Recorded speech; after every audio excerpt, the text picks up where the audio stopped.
안녕하세요. 저는 50대 주부입니다.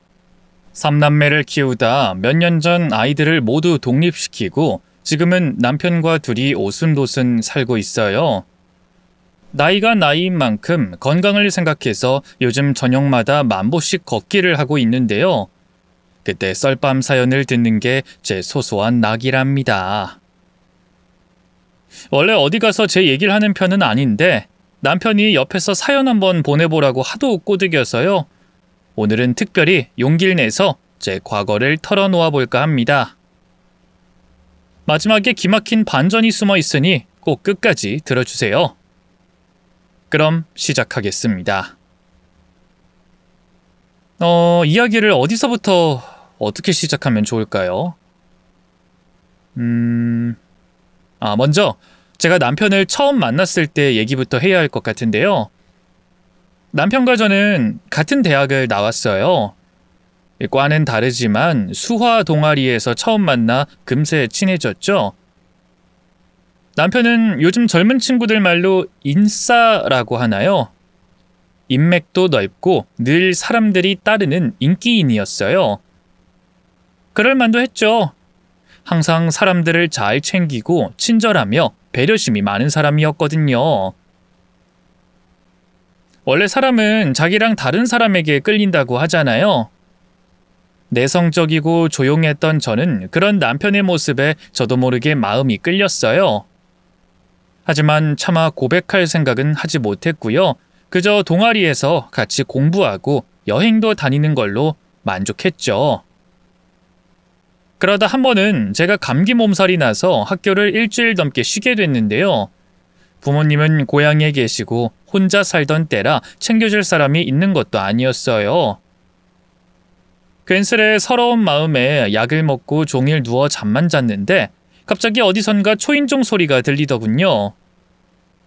꿈인 줄 알았는데 진짜 누군가 찾아왔더라고요. 놀란 마음에 나가 문을 열어보니 남편이 서 있었어요. 생각지도 못했던 일이라 얼마나 놀랐는지 몰라요. 여긴 웬일이야? 우리 집은 어떻게 알고... 다른 애들한테 물어봤어. 전화도 안 받고 문자에 답도 없으니까 걱정돼서 왔지. 아팠어? 감기 몸살이 나서. 병원은 가봤고? 약 먹고 한숨 잤더니 많이 괜찮아졌어. 일단 안으로 들어올래? 제가 걱정돼서 찾아왔다는 말에 가슴이 콩닥콩닥 뛰었어요. 남자치고 워낙 곰살 맞은 사람이라 여기까지 온 게 그냥 친구를 향한 단순한 걱정이라는 걸 알았지만 그래도 기분이 좋은 건 어쩔 수 없더군요. 하지만 남편은 고개를 가로저었어요. 아니야, 여자 혼자 사는 집에 들어가긴 좀 그렇지. 멀쩡한 거 확인했으니까 됐어. 나중에 학교에서 보자. 그래도 여기까지 왔는데... 됐어. 나 동아리 애들하고 이따 술 먹기로 했어. 남편은 미련도 없이 그대로 등을 돌려 가버렸어요. 이럴 거면 왜 괜히 와서 사람 마음을 흔들어 놓은 건지 약이 바짝 오르더군요. 그런데 한 20분쯤 지났을까요? 다시 초인종이 울려 나가보니 이번에도 남편이 서 있었어요. 왜 다시 왔냐고 묻기도 전에 그가 손에 들고 있던 검은 비닐봉지를 내밀더군요. 열어보니 제가 좋아하는 귤과 비타민 음료가 들어있었어요. 이거 먹고 얼른 기운 차려. 동아리실에 네가 없으니까 좀 허전하더라. 그렇게 말하는 남편을 본 순간 이상하게 눈물이 왈칵 터졌어요. 혼자 앓던 서름이 폭발한 걸까요? 도무지 참을 수가 없더군요. 그러자 당황한 남편이 제 어깨를 끌어안고 달래주기 시작했어요. 갑자기 왜 울어? 아파서 그래? 병원 갈까? 그런 게 아니라 네가 너무 잘해주니까. 흐느끼면서 간신히 내뱉은 말에 남편이 피식 웃었어요. 잘해줘도 난리네. 그럼 앞으로 내가 더 잘해줄까? 뭐? 그게 무슨 말이야? 어리둥절해하는 저를 보던 남편이 천천히 고개를 내렸어요. 서로의 입술이 맞부딪혔고 저는 울던 것도 있고 두 눈을 동그랗게 떴죠. 너무 놀라 아무 말 못하는 절 보며 남편이 너무나 충격적인 말을 했어요. 나 사실 오래전부터 너 좋아했어. 친구하고는 안 사귄다는 주의라 계속 모른 체 했는데 너 며칠 못 보니까 죽을 것 같더라. 그러니까 다음 주엔 꼭 학교 나와. 알겠지? 제가 미처 뭐라고 하기도 전에 남편은 그대로 도망가 버렸어요. 나중에 물어보니 너무 창피해서 그랬다고 하더군요. 어쨌든 그날 이후 저희는 더 가까워졌고요. 서로의 마음을 확인하며 사랑을 키워나갔습니다. 그리고 사귄 지 6년 만에 결혼에 골인했죠. 저도 여자다 보니 결혼 생활에 대한 로망이 있었어요. 주말마다 날 깨워 아침을 차려주는 다정한 남편, 웃으며 마당을 뛰어노는 토끼 같은 아이들, 뭐 그런 거 말이죠. 매일 동화 같은 하루하루가 펼쳐질 거라고 생각했던 것 같아요. 하지만 결혼은 엄연한 현실이었습니다. 남편 하나만 보고 시집 갔던 건데 시댁 식구들은 예상치 못한 변수였어요. 저희 부모님은 엄청난 부자는 아니시지만 그래도 아버지가 공무원이라 안정적이고 노후 대비도 되어 있었거든요. 그래서 자식들에게 용돈을 주셨으면 주셨지 한 번도 손을 벌린 적은 없으세요. 전 다른 집 부모들도 다 그럴 줄 알았는데요. 시부모님을 보고 그게 아니란 걸 알게 됐네요. 원래 시아버지 택시일하는 걸로 시부모님과 시누이, 세 식구가 먹고 살았는데요. 시아버지 허리 디스크가 심해지면서 문제가 생겼어요. 도저히 택시일은 못 하시겠다면서 집에 들어누워 버리셨고요. 그때부터 저희 부부가 매달 용돈을 드리게 됐죠. 말이 용돈이지 사실은 생활비를 드리는 거나 다름없었어요. 자식으로서 시부모님께 경제적으로 도움을 드리는 건 어찌 보면 당연한 일이라고 생각했어요. 하지만 시부모님은 고마워하긴커녕 돈을 맡겨놓은 듯이 굴었고요. 시간이 흐를수록 요구하는 것도 점점 더 많아졌습니다. 어느 날 저녁 퇴근한 남편과 둘이 저녁을 먹고 있을 때였어요. 갑자기 남편 핸드폰이 울려 확인해보니 시어머니더군요. 여보세요? 어머니 무슨 일이세요? 아들 이번 달 생활비가 부족해서 그러는데 한 50만 원만 더 보내줄래? 그리고 우리 집 냉장고 말이다. 너무 낡아서 바꿔야 할 것 같아. 요즘은 자동으로 얼음도 나오고 TV도 붙어있고 그렇다며? 이번에 개모임을 우리 집에서 했는데 아들이 냉장고도 안 바꿔주냐고 다들 한 소리씩 하더라. 그 얘기 듣는데 어찌나 민망하던지. 기왕이면 제일 크고 좋은 걸로 보내줘. 알겠지? 시어머니 목청이 어찌나 크던지 맞은편에서도 대화 내용이 다 들렸어요. 아무렇지 않게 새 냉장고를 사달라고 하는 시어머니가 어찌나 야속하던지요. 그쯤엔 저도 큰애를 낳고 일을 쉬고 있을 때였거든요. 제 표정이 굳어지는 걸 본 남편이 어물어물 입을 열었어요. 어머니 어쩌죠? 이번 달은 돈 여유가 없어서요. 냉장고는 좀 힘들 것 같아요. 여유가 없긴 왜 없어? 너 이번 달에 상여금 나온 거 아니야? 그건 지나 여름옷 좀 사고 유모차 사고 했더니 남은 게 없어요. 유모차를 뭐 얼마나 좋은 걸 샀길래. 주변에 먼저 애 낳은 사람들 거 얻어다 쓰면 되는 걸. 옷도 그래. 주변에 물려줄 사람 없어? 사내애도 아니고 기집애한테 뭘 그렇게 돈을 쓰니? 어차피 커서 시집가면 남의 집 사람 되는 건데 부질없게. 어머니, 자꾸 왜 그런 말씀하세요? 남편이 제 눈치를 보며 다급하게 일어났어요. 그리고 황급히 베란다로 나가버리더군요. 그럼 뭐해요? 이미 전 통화 내용을 다 듣고 상처받았는데. 남편네는 대대로 손이 귀한 집안이라 남아선호 사상이 심한 편이었어요. 제가 임신한 걸 알고 식구들마다 돌아가면서 꼭 아들이어야 한다고 당부할 정도였죠. 하지만 그게 어디 제 마음대로 되나요? 태어난 아이는 시댁 식구들의 기대를 배반한 딸이었어요. 소식을 들은 시아버지는 아예 병원에 와보지도 않으셨고요. 시어머니는 손녀는 보는 둥 마는 둥 하면서 제게 그러셨죠. 예, 둘째는 꼭 아들이어야 한다. 알았지? 그때 정말 얼마나 서러웠는지 몰라요. 옆에 있던 친정엄마가 무슨 말을 그렇게 하냐면서 대신 화내주지 않으셨으면 제가 대들었을지도 모를 일이었죠. 남편은 베란다로 나가서도 도무지 쉽게 전화를 끊지 못했어요. 우유부단하고 착한 효자 아들답게 말이죠. 연애할 땐 부모님한테 잘하는 모습도 마냥 좋아 보이기만 했는데 결혼하고 나서야 알겠더라고요. 효자 아들은 좋은 남편이 될 수 없다는 걸 말이죠. 어쨌든 남편의 그런 모습을 보고 있자니 너무 화가 나서 참을 수가 없더라고요. 그래서 저도 벌떡 일어나 베란다로 나갔어요. 그리고 남편 핸드폰을 대신 빼앗아 들고 입을 열었죠.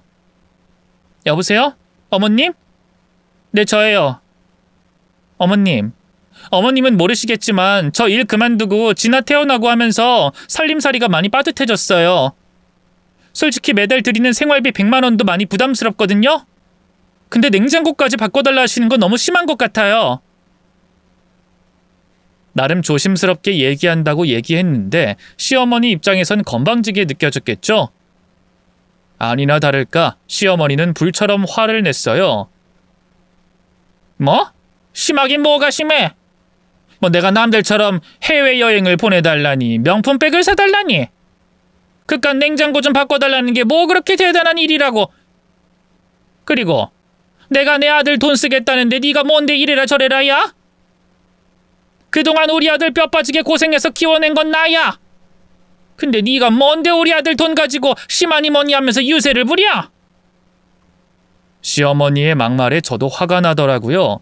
그래서 저도 모르게 목소리를 높였어요. 유세를 부리는 게 아니라요. 이 사람 아내로서 충분히 할 수 있는 말 아닌가요? 이도 이제 처자식이 있는 한 집안의 가장이에요.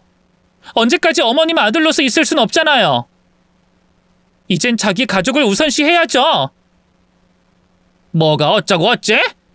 그럼 시부모는 가족도 뭣도 아니라는 거야? 너 그렇게 안 봤는데 정말 건방지구나. 기껏 키운 우리 아들 홀랑 데려갈 때부터 알아봤어야 했는데 대체 네가 뭐라고 내가 이런 소리를 들어야 해? 어머님, 진짜 왜 이러세요? 다른 집 부모들은 어떻게든 손 안 벌리려고 노력하는데 저희가 뭐 돈 나오는 자판기도 아니고 어지간하셔야죠. 아니 이게 그래도 너 진짜 한번 해보자는 거야? 시애미한테 어디 목소리를 높여? 보다 못한 남편이 제게서 전화를 빼앗았어요. 그리고는 나중에 다시 연락드리겠다고 하고 급하게 끊어버리더군요. 당신 미쳤어? 어머니한테 그런 식으로 얘기하면 어떡해? 뭐가? 나도 참을 만큼 참았어. 말이 나와서 말인데 앞으로 어머님 아버님한테 생활비 더는 안 드렸으면 좋겠어. 내가 같이 일할 때야 그냥 좋은 게 좋은 거다 하고 드렸지만 이젠 아니잖아. 당신 혼자 외벌이 하는데 어떻게 다달이 두 분한테 100만 원씩 드려? 우리 요즘 계속 마이너스인 거 알고는 있는 거지? 그렇다고 이렇게 갑자기 전화로 막 대드는 게 말이 돼? 그건 나중에 내가 따로 전화해서 사과드릴게. 어쨌든 이제 생활비는 더 안 드리는 거다. 어떻게 단칼에 보내드리던 돈을 끊어? 우리 아버지 허리 때문에 일도 못 하시는데. 그럼 허리 안 쓰는 다른 일이라도 찾아보라고 해. 그리고 어머님도 사지 멀쩡하고 건강하신데 왜 일 안 하신대? 아가씨도 대학 졸업한 지가 언젠데 이제 취업해야지. 언제까지 우리가 먹여 살려야 해? 당신 정신 차려. 당신 가족은 이제 어머님 아버님이 아니라 나랑 진아라고. 자꾸 이런 식으로 굴면 난 같이 못 살아. 일부러 좀 세게 나갔어요. 정말 이대로 가다간 평생 시부모님한테 등골 뽑아먹힐 것 같았거든요. 이혼 얘기까지 꺼내니 남편도 생각이 많아지나 보더군요. 고개를 떨군 채 아무 말도 못하더니만 알겠어. 어머니 아버지한테 내가 잘 말씀드릴게 하고 대답하더라고요.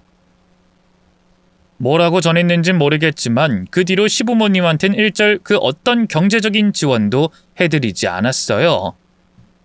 생일이나 명절 때 용돈을 챙겨드리는 게 전부였죠. 그러자 시아버지도 결국 다시 택시 일을 시작하셨고요.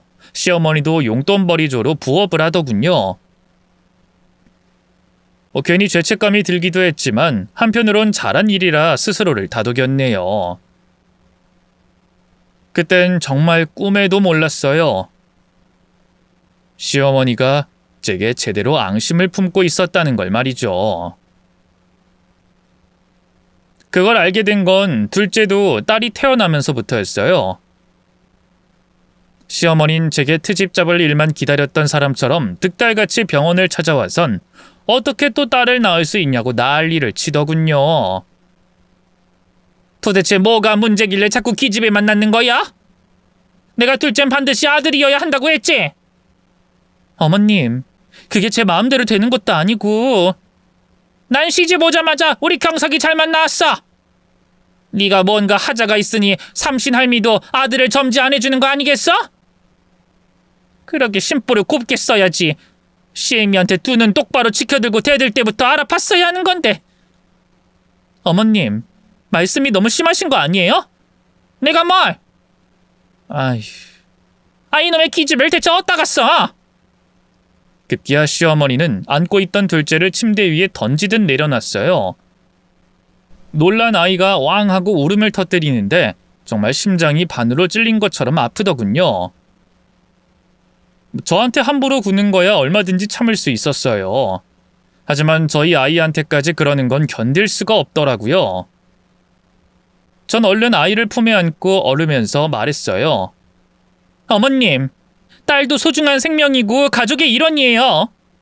어머님도 저도 여잔데 이렇게 애 앞에서 대놓고 뭐라 하시는 건 좀 아니지 않나요?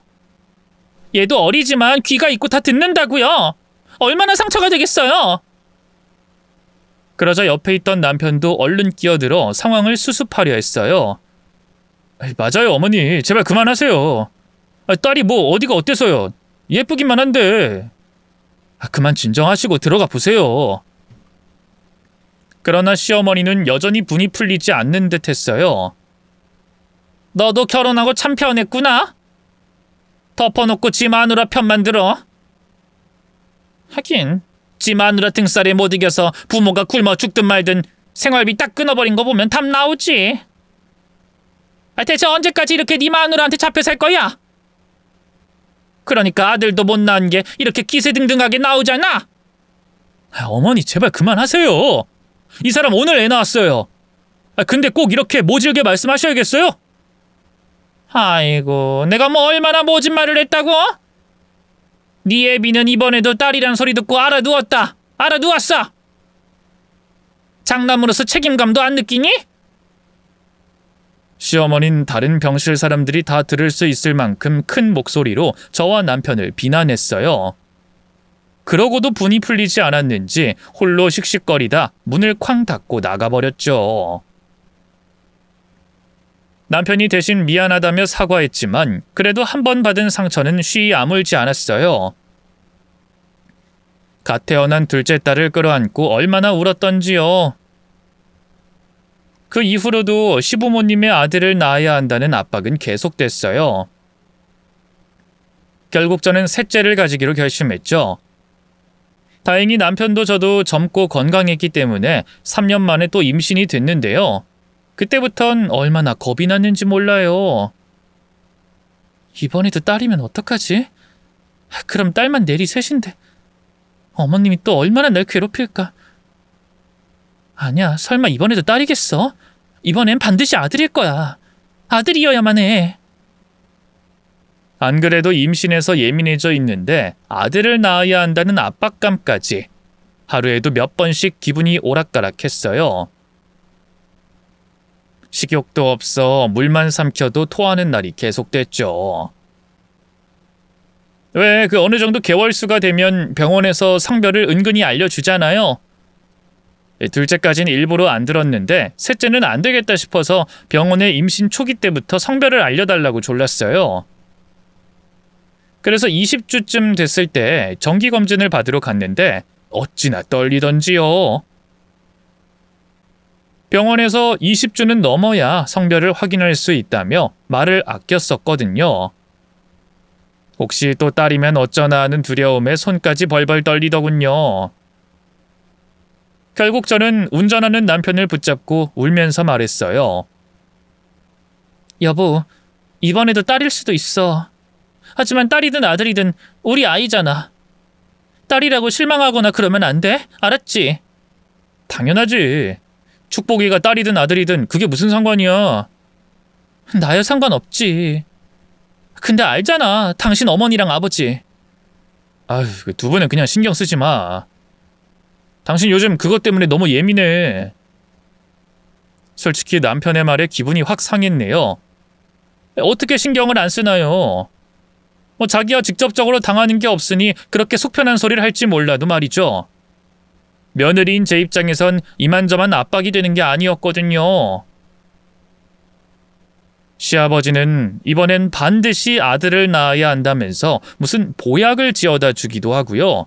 시어머니는 시어머니대로 무슨 무당집에서 아들 낳게 해준다는 부적을 써다 주기도 했으니까요.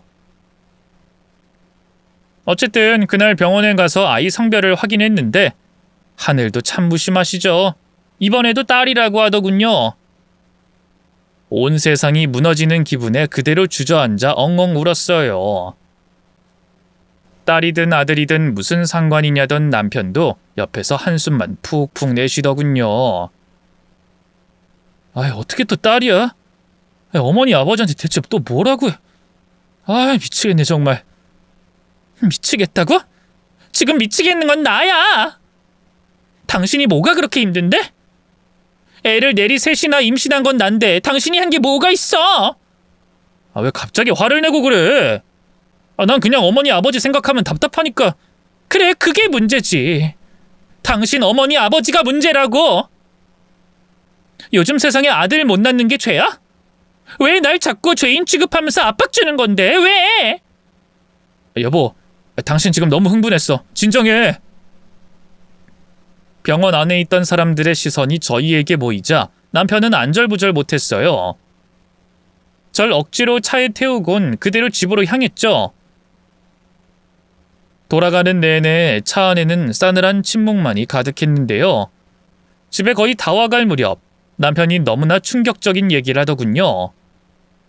여보, 우리 그냥 애 지울까? 뭐? 애를 지우자고? 우리 형편에 솔직히 애 셋은 욕심이잖아. 당신 회사 그만두고 벌이도 반으로 팍 줄었는데. 진이랑 정아 앞으로 클수록 돈은 더 들어갈 거고 말이야. 그렇다고 어떻게 이미 뱃속에 있는 애를 지우자고 해? 당신 미쳤어? 당신이 그러고도 애 아빠라고 할 수 있어? 나도 오죽 답답하면 그러겠어. 저는 너무나 충격적이고 화가 나서 남편을 바라보며 소리쳤어요. 아무리 그래도 그렇지. 어떻게 그런 말을 할 수 있어? 축복이도 우리가 함께 만든 소중한 생명이야. 근데 어떻게 지우자는 말을 할 수가 있어? 그게 살인이랑 뭐가 달라? 남편은 당황한 듯 한숨을 쉬며 말했어요. 난 그저 걱정돼서 그래. 어머니 아버지가 뭐라고 하실지도 무섭고 우리가 감당할 수 있을지 모르겠어서 그래. 어머니 아버지한테서 맞서 싸울 생각을 해야지. 당신 가장이야. 우리 애들이랑 나 당신만 보면서 살고 있다고. 애들이 당신 말을 듣는다면 뭐라고 생각할 것 같아? 당신이 그런 말을 하는 게 나한테 얼마나 상처가 되는지 알아? 남편은 고개를 떨구며 아무 말도 하지 않았어요. 차 안은 무거운 침묵으로 가득 찼고 집에 도착하자마자 전 울분을 삭히며 차에서 내렸어요. 그리고 남편에게 경고하듯이 말했죠. 축복이도 소중한 우리 딸이야. 난 절대 지울 생각 없어. 당신도 아빠라면 책임감 가져. 남편은 마지못해 고개를 끄덕이며 작게 대답했어요. 그래, 알았어. 당신 말이 맞아. 어쩔 수 없지. 그렇게 저희는 셋째 아이를 낳기로 결정했고요. 시부모님에겐 이 사실을 굳이 알리지 않았어요. 어차피 아이가 태어나면 알게 될 텐데 벌써부터 긁어부스럼을 만들 필요가 없다고 생각했죠. 그리고 마침내 셋째 딸이 태어난 날 시어머니는 이번에도 병실이 떠나가라 온갖 모욕적인 말을 쏟아내셨고요. 시아버진 역시나 병원엔 걸음도 하지 않았습니다. 설상가상 남편과의 관계도 점점 나빠졌어요. 솔직히 남편 외벌이로 아이 셋을 키운다는 건 여러모로 무리가 많았거든요. 남편은 한 푼이라도 더 벌려고 잔업을 도맡아 하는 건 물론 주말에 따로 대리운전 알바까지 했네요. 그것도 모자라 친정 부모님에게도 손을 벌려야 했죠. 남편이 힘들어하는 걸 보면 안쓰럽다가도 또 친정 부모님 도움을 받아야 하는 현실이 너무 짜증나고 마음이 많이 복잡했네요. 저는 저대로 아이 셋을 키우면서 살림까지 하다 보니 팍팍해졌고요. 아이들은 너무 예뻤지만 솔직히 후회되는 순간이 많았어요. 시댁에서 아들 그러지만 않았어도 딱 첫째까지만 낳고 잘 키웠을 텐데. 그래도 뭐 어쩌겠어요. 이미 낳은 애들을 뱃속으로 도로 집어넣을 수도 없고. 그래도 어떻게 사라지더라고요. 막내딸이 유치원을 다니기 시작할 무렵부턴 어느 정도 제 개인 시간도 생겼죠. 가게의 보탬이 되고자 집에서 할 수 있는 부업도 시작했네요. 광고업체로부터 음식점 사진과 정보를 받아 블로그 같은 데 글을 쓰는 거였죠. 수입은 적었지만 애들을 돌보면서 할 수 있는 일이다 보니 제법 괜찮더라고요. 막내 유치원에 보내고 카페 같은 데서 일하면 기분 전환이 되기도 했고요. 그날도 그랬어요. 막내딸을 등원시키고 집 앞 카페에서 일하려고 걸음을 서두르고 있었는데요. 갑자기 핸드폰으로 문자가 왔지 뭐예요. 보니까 제게 일감을 주는 광고업체 담당자였어요. 땡땡 음식점 글이 아직 블로그에 안 올라와서요. 어제까지 올려주시기로 하셨는데 뭔가 문제가 있나요? 그 문자를 보고 정신이 번쩍 들었어요. 둘째가 수두를 앓는 바람에 추가로 일을 받았던 걸 글쎄 깜빡 잊고 있었지 뭐예요. 급하게 담당자에게 죄송하다고 사과하고 바로 글을 써서 올리기로 했어요. 집까지 걸어가는 시간도 아까워서 어쩔 수 없이 택시를 탔죠. 근데 하필이면 출근 시간이라 차가 너무 막히는 거예요. 강변북로를 꽉 메운 차를 보고 있는데 어찌나 속이 답답하던지 차라리 뛰어가는 게 빠르겠더라고요. 결국 기사님한테 그냥 내리겠다고 얘기하려던 바로 그 순간이었어요. 건너편 도로에 너무 익숙한 차가 보이지 뭐예요? 나온 지 한참 된 구식 국산 검은 중형차. 문 옆쪽에 난 커다란 기스까지 남편의 차가 분명했어요. 아니나 다를까 운전석에 익숙한 실루엣의 남자가 보이더군요.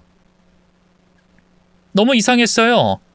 남편이 가고 있는 방향은 남편 회사가 있는 곳과 정반대였거든요. 순간적으로 이상한 예감이 들어 기사님에게 소리쳤어요. 기사님, 저 까만 차 따라가 주세요. 택시는 남편의 차를 따라 한참을 달렸어요. 그러다 어느 순간 남편 차는 한적한 주택가에 멈췄고요. 저는 남편이 작은 빌라로 들어가는 걸 봤죠. 가슴이 두근거리는 걸 느끼며 몰래 따라 들어갔어요. 엘리베이터를 보니 3층에서 멈추더군요. 다시 엘리베이터를 기다렸다간 놓칠 것 같아서 부랴부랴 계단으로 뛰어 올라갔네요. 작은 빌라라 3층엔 총 2개의 집이 있었는데요. 남편이 어디로 들어갔는지 몰라 당황하는 사이 현관문 옆에 난 작은 창문을 발견했어요.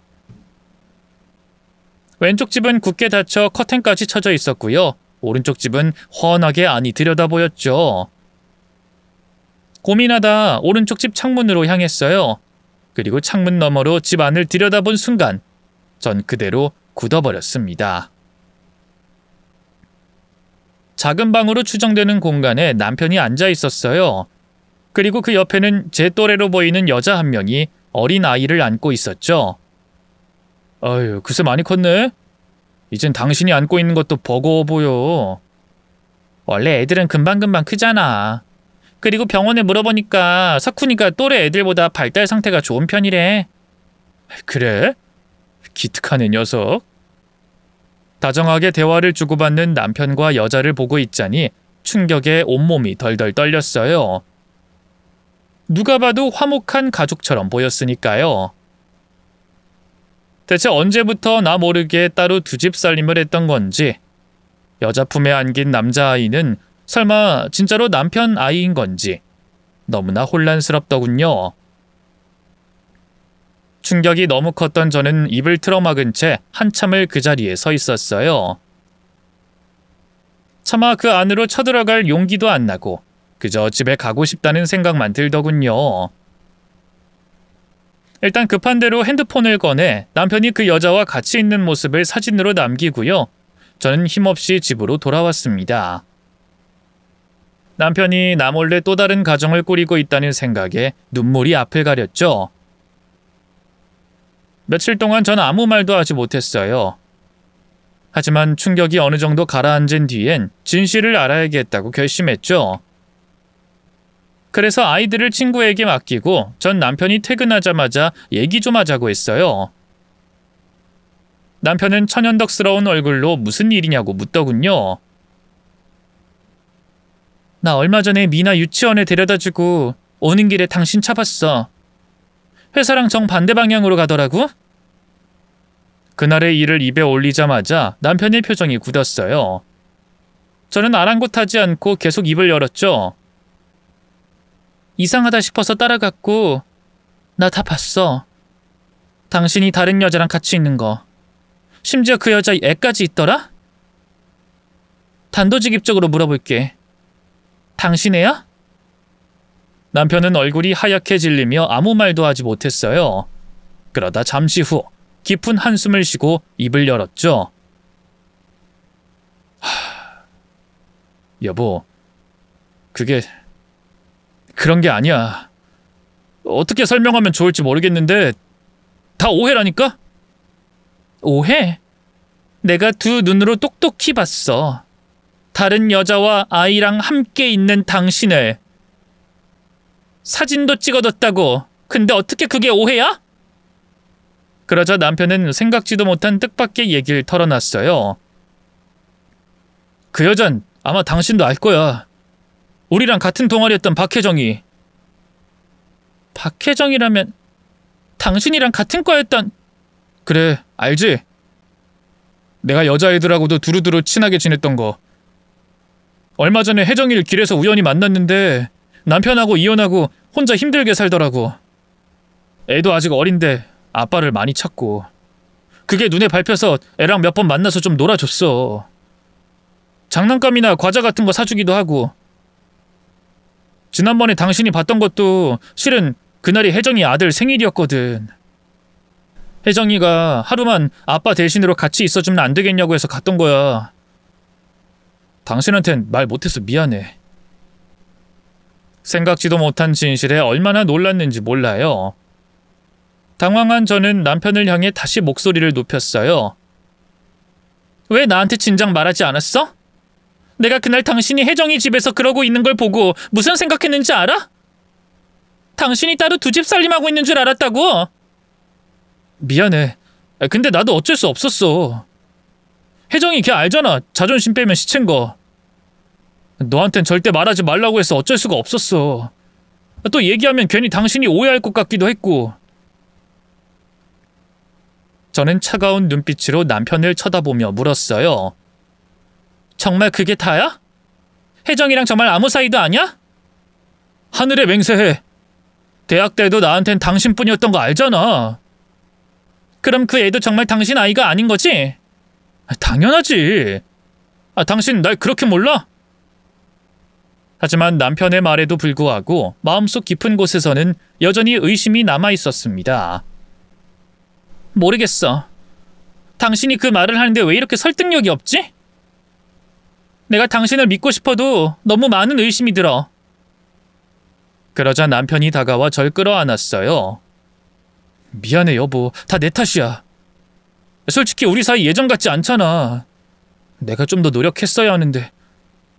당신이 날 의심하는 것도 당연해. 앞으로는 그 어떤 일도 숨기지 않을게. 혜정이하고 따로 만나는 일도 더는 없을 거야. 나한텐 당신이랑 우리 애들이 제일 중요하니까. 그 말에 그제야 안심이 되면서 울컥 눈물이 났어요. 저는 남편 등을 아프지 않게 때리면서 말했어요. 좋아. 이번 한 번은 믿어줄게. 하지만 다신 이런 일 없어야 돼. 내가 요 며칠 얼마나 속 끓였는 줄 알아? 난 당신이 정말 바람난 줄 알고 이혼까지도 생각하고 있었어. 바보같이. 진작에 나한테 물어보지 그랬어. 이제 걱정하지 마. 앞으로는 절대 당신한테 비밀 안 만들게. 그날 이후 남편은 완전히 다른 사람이 됐어요. 생전 안 그러던 사람이 연애하던 때처럼 꽃다발이나 과일 같은 걸 사오기도 하고요. 주말엔 따로 교외로 드라이브를 다니기도 했죠. 그렇게 노력하는 남편을 보고 있자니 제 마음도 점점 풀렸어요. 전화위복이라고 이 기회에 저희 둘의 결속력이 더욱 단단해진 거라고 믿어 의심치 않았죠. 그러던 어느 날이었어요.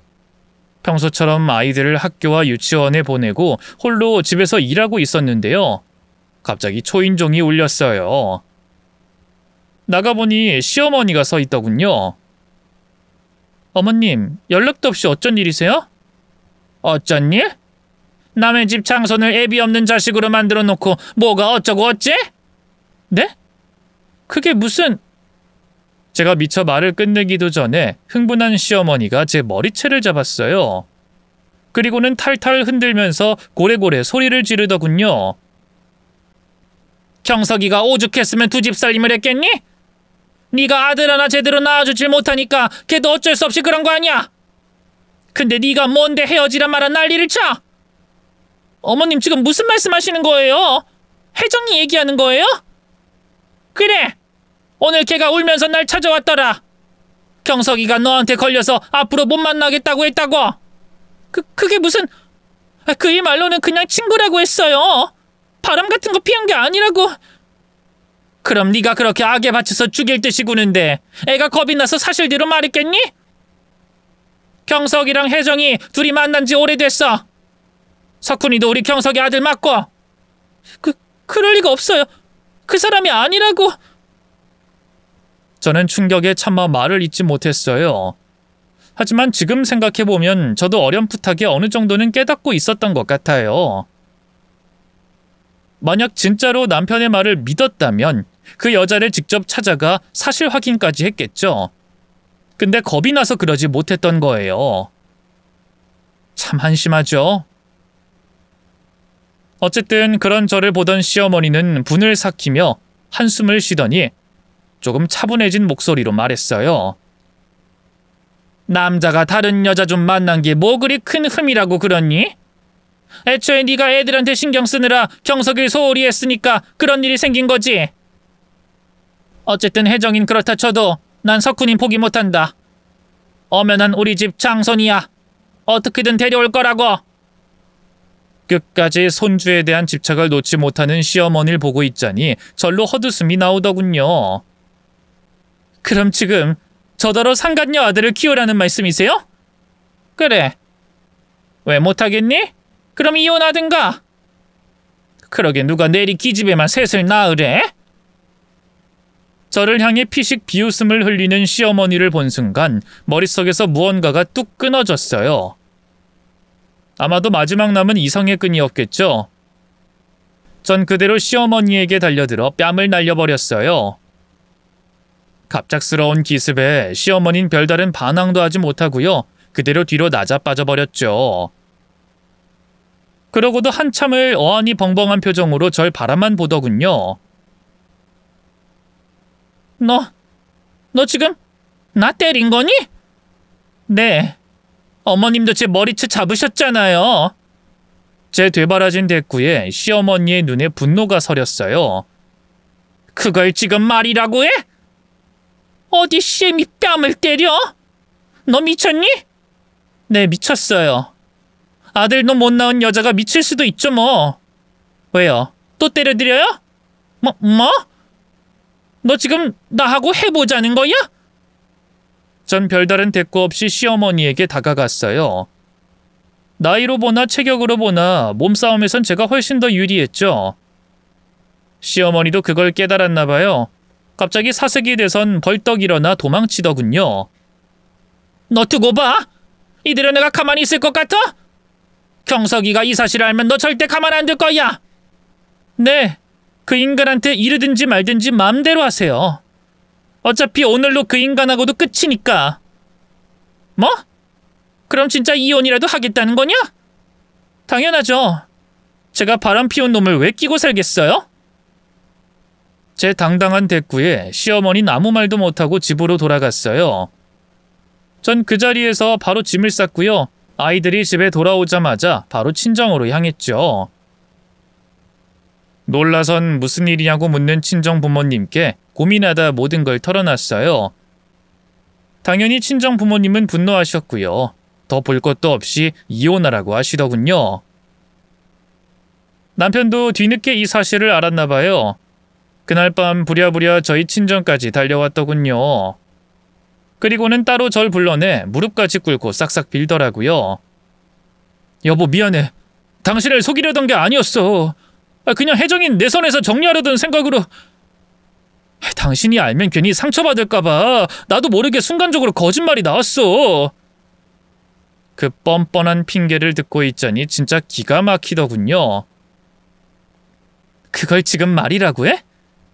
오늘 어머님이 나 안 찾아왔으면 난 끝까지 몰랐을 거란 얘기네? 그게... 진짜... 어머니 왜 당신을 찾아가선... 이미 이렇게 된 거 사실대로 다 말해. 혜정이 아들 당신 애 맞아? 그러자 남편이 울먹거리며 고개를 끄덕였어요. 내 아이 맞아. 미안해 여보, 정말 미안해. 그 말에 저는 눈물이 쏟아졌습니다. 어떻게 당신이 나한테 이럴 수 있어? 날 속이고 바람을 피우다니. 심지어 애까지 낳고 두 집 살림을 하다니. 제가 오열하며 악을 쓰자 남편이 얼른 무릎을 꿇었어요. 정말 미안해. 이제 와서 무슨 말을 해도 변명이 되지 않겠지만 나도 후회하고 있어.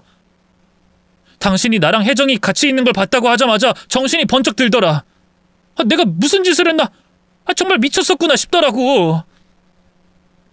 그제야 당신이 얼마나 나한테 소중한 존재인지도 알게 됐고, 그래서 혜정이한테 헤어지자고 했던 거야. 앞으로 당신이랑 우리 애들을 위해 살게. 그러니 제발 용서해 주라. 응? 용서할 일이 따로 있죠. 어떻게 다른 여자랑 바람피고 살림까지 차린 남편을 용서할 수 있겠어요? 전 가만히 고개를 가로저었어요. 아니, 난 당신 용서 못해. 그리고 당신 어머니도. 우리 이혼하자. 근데 그냥 쉽게 이혼해 주진 않을 거야. 두고 봐. 전 남편에게 경고를 날린 뒤 다시 집으로 들어왔어요. 그리고 밖에서 아무리 남편이 문을 두드려도 들은 채도 하지 않았죠. 그 뒤로 전 바로 대형 로펌에 있는 변호사부터 선임했어요. 그때가 아직 간통죄가 살아있을 때였거든요. 그래서 형사 민사로 걸 수 있는 소송이란 소송은 전부 다 걸었네요. 뒤늦게 이 사실을 안 시부모님은 난리가 났어요. 시어머니는 집으로 달려와 고래고래 소리를 질렀어요. 너 우리 경석이한테 이럴 수 있니? 가족을 다 망가뜨리려고 작정한 거야? 어머님, 가족을 망가뜨린 건 제가 아니라 그 인간이에요. 그리고 어머님 역시 거기에 일조했죠. 상간녀 자식이라도 아들은 아들이라면서 저더러 키우라고 하신 분이 어머님이잖아요. 아이고, 그게 그렇게 가슴에 맺혔니? 그렇다면 내가 사과하마. 그날은 내가 혜정이 걔가 갑자기 울면서 찾아오는 바람에 너무 놀라서. 전 그러면 석훈인 그냥 우리가 키우마. 네 눈에 안 띄게 할게, 응? 어쨌든 우리 경석이 아들 아니니 그냥 버려둘 순 없잖아. 큰 선심이라도 쓴다는 듯이 얘기하는 시어머니를 보고 있자니 기가 막혔어요. 그래서 차게 웃으면서 입을 열었네요. 상간녀 자식을 키우든 말든 그건 어머님 알아서 하시고요. 더는 이렇게 찾아오지 마세요. 전 그 인간이랑 이혼할 거고, 그렇다면 저희도 이제 남남이잖아요? 아니, 너 정말 이럴 거야? 아이, 그래도 경석이는 너랑 다시 합치고 싶어 하더만. 아이, 꼭 이렇게 독하게 나와야겠어? 아, 위자료만 해도 그래. 경석이 버는 돈 뻔히 알면서 그렇게 큰 위자료를 요구하면 어떡해? 그건 제 알 바 아니죠. 이만 가주세요. 안 그럼 경찰 부를 거예요. 시어머니는 더 이상 할 말을 찾지 못한 듯 입을 다물었어요. 그러자 뒤에 서 있던 시아버지가 대신 나서더군요. 그래, 뭐 이혼하겠다고 하면 우리도 말리진 않겠다. 근데 그 소송만큼은 제발 취하해 줄 수 없겠냐? 아이, 사내 자식 호적에 빨간 줄 그어봐라. 앞으로 얼마나 힘들겠어. 에이, 소송 비용도 그렇고 위자료도 그렇고 부담이 너무 크구나. 제 말씀 못 알아들으신 거예요? 제 알 바 아니라고요. 그러기 누가 바람 피우래요? 애들 생각도 해야지. 우리 애들을 위해서라도 전 이렇게 해야 해요. 그런 아빠는 차라리 없는 게 나으니까요. 결국 시부모님은 더 이상 절 설득하지 못하고 돌아갔습니다. 남편도 여러 번 찾아와 용서를 구했지만 제 마음은 쉽게 풀리지 않았어요. 그렇게 지리한 법적 다툼 끝에 결국 전 무사히 이혼할 수 있었어요. 아이들 양육권과 친권은 전부 다 제가 가져왔고요. 어마어마한 위자료와 양육비도 받게 됐죠. 제게 제발 돌아와 달라고 애원하던 남편은 언제 그랬냐는 듯 바로 그 상간녀와 결혼하더군요. 심지어 저한테 악담까지 하더라고요. 내가 그렇게 용서를 구했는데도 끝까지 안 받아주고 소송을 걸어? 어디 두고 보자고. 나랑 이혼하고 네가 애 셋 데리고 얼마나 잘 사나. 난 바로 혜정이랑 결혼하지만 넌 아마 평생 혼자 살걸? 솔직히 나나 되니까 너 데리고 사라졌지. 네가 얼굴이 예쁘기라냐 나이가 어리기라냐? 아들 하나도 못 낳는 하자 있는 몸뚱이 가진 주제에 성질만 못 대선 뻑하면 우리 어머니랑 싸우기나 하고.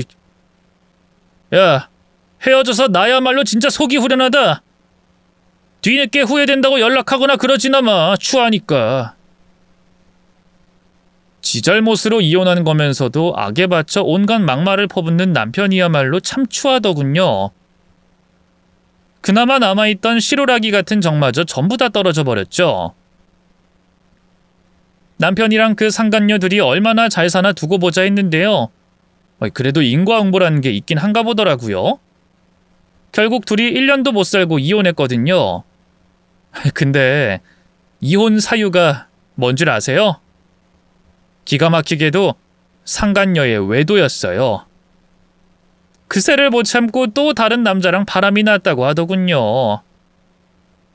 알고 보니 남자 없으면 못 사는 그런 달코 다른 여자더군요. 뒤늦게 남편도 뭔가 이상한 걸 눈치챘던가 봐요.